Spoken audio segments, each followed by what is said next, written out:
Good morning. This is Diana coming from you to you from Midwestern Kansas. Again, wanting to remind you you're not alone. I shared yesterday a little bit about how I grew up in church and how I never had a personal relationship with the Lord. Well, by the time I was a teenager, my life was already beginning to spiral out of control. I was married before I was 17, and before I was 18, I had a daughter whom my folks ended up taking and keeping. And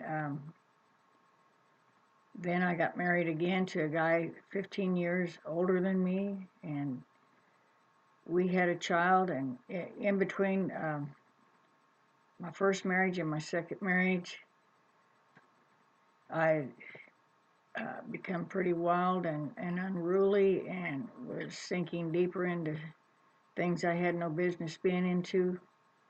Um, I got kicked out of a town, was told never to come back. I had tried to commit suicide twice, and before I was 22, I'd already been married and had two children by two different husbands, and was no longer married, and my life was continuing to spiral out of control. My life was getting darker and darker.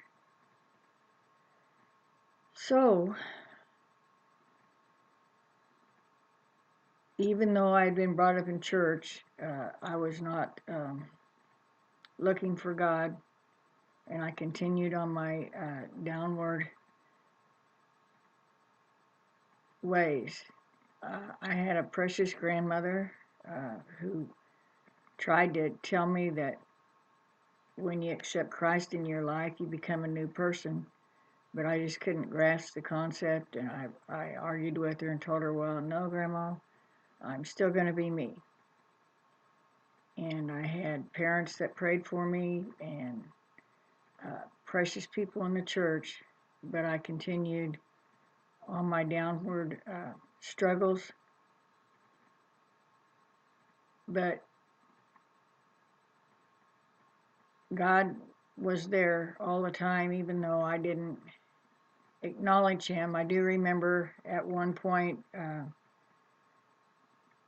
when I was crying out in desperation, just not to God, but just crying out, and God come to me and said, well, I love you. And I remember turning my back on Him and saying, well, but I want someone to love me here. I want somebody here on earth to love me. And I can remember distinctly walking away from God and wanting nothing to do with church or anything like that. So because of that, life became very hard and very rough. And I will share more about that in the coming days. But I do want you to know that God didn't leave me there, and He doesn't want to leave you in a mess. He wants to be there for you day to day.